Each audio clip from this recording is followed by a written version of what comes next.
Hello and welcome to Weaving the Magic. My name is Kelly. I am an intuitive astrologer, tarot reader, and wisdom weaver.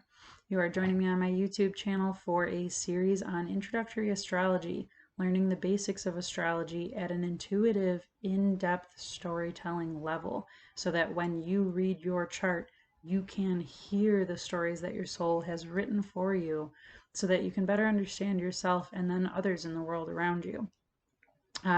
This specific part of my series is on learning the planets, learning the archetypes of them, so that you can empower yourself with the knowledge of who you are, all of the different components and pieces that make up the beauty that is you, the magic that is you. And I specifically use the word magic while I'm talking about this planet or luminary, the moon.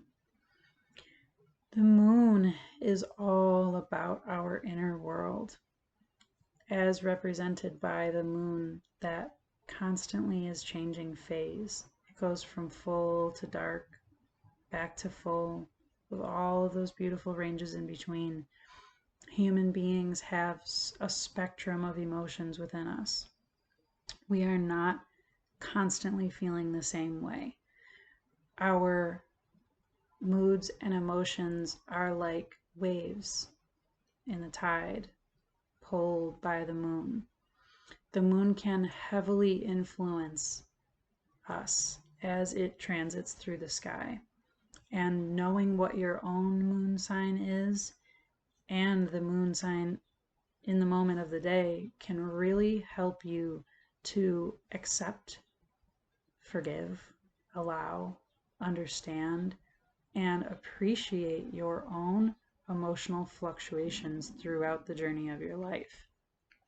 Understanding the moon sign in your natal chart can really help tap into how you feel and process emotions, which may be quite different from anyone and everyone else in your life. The moon sign is a very intimate component of the astrology chart. What sign it's in really is such a way to connect. When you understand the sign of your moon, you can understand how to speak to yourself better. You can understand how to anticipate yourself better. You can really harmonize with your own inner selves on a much deeper level. The moon moves through signs roughly 28-30 days, depending. It may spend 2 or 3 days in a sign. The moon is a really big one in astrology.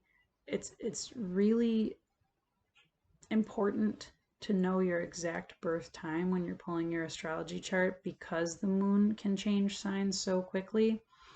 If you think that you were born at 3 a.m., but you were really born at 5 a.m., that moon could have shifted from one sign to another within that 2-hour span.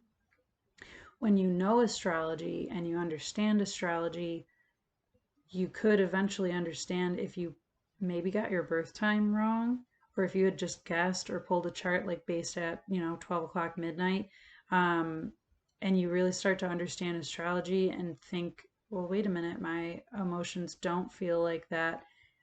The moon is a big one.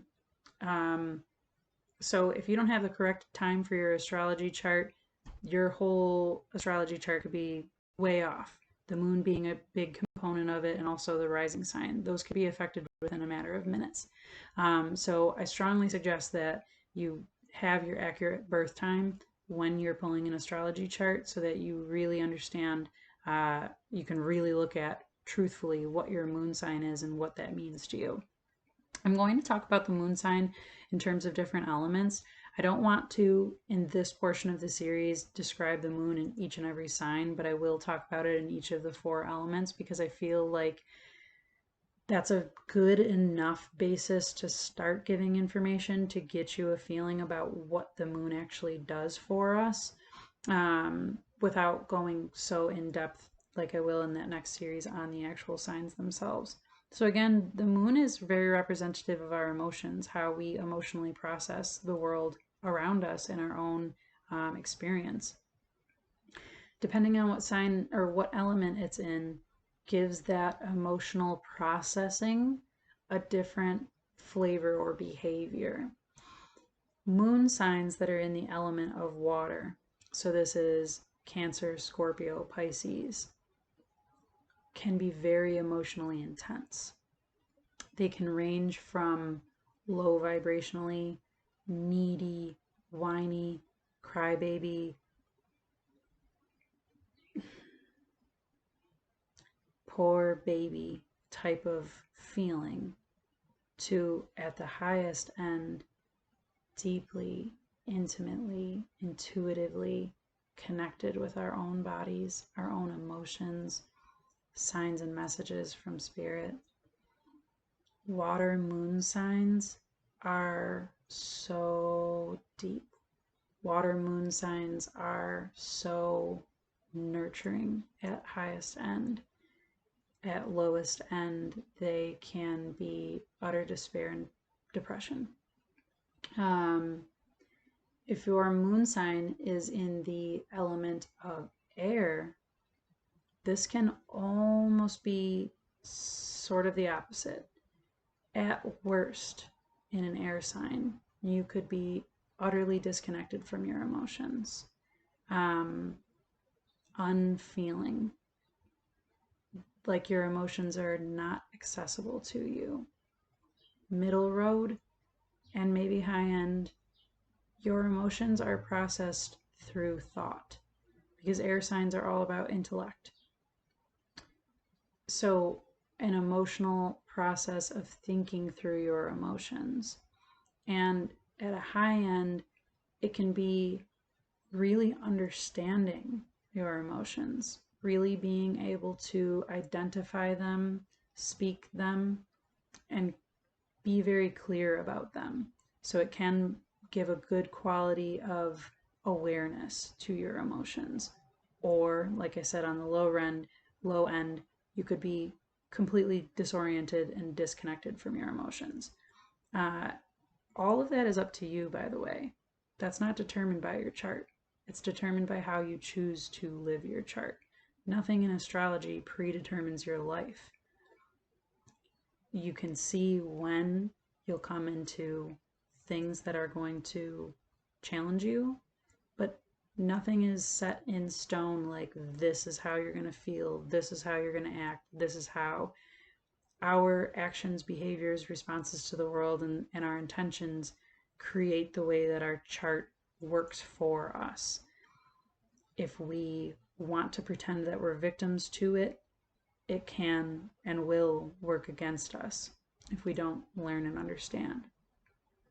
So moon signs in earth signs, that feeling is more of a, at high road, connection of your emotions with your physical body, with tangible things.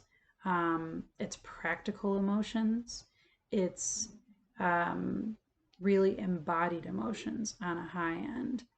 On a low end, it could be stubbornness or heavy emotions or muddy emotions, unclear, really like dragging yourself through the motions and not feeling them. Moon signs in fire signs can have a similar to like water signs, where this is very intense. It can moon signs in fire can be very, at low end, pointed. They can be very aggressive feeling. They can be too intense for other people if your fire is raging out of control and you aren't aware of how your emotions are affecting you or other people in your life. At best, you can be passionately tapped into and attuned to your own emotions, very aware, and they can guide and direct you with creativity and where you can shine that light of your emotions and how that passion of your emotions can help you express yourself. So depending on what element and what sign your moon is in gives an entirely additional component to your sun sign of what's making you up in a big picture sense. It's not just the sun sign, the moon sign comes in too. The two of those together, both illuminating these different components, or maybe they're the same. You could have a same sun and moon sign in your chart, but each of those pieces are illuminating those archetypes, whatever sign it's in, as a part of your main core human being personality. Next video I get into, I'm going to talk about the rising sign. The sun, moon, and the rising together make up the big three.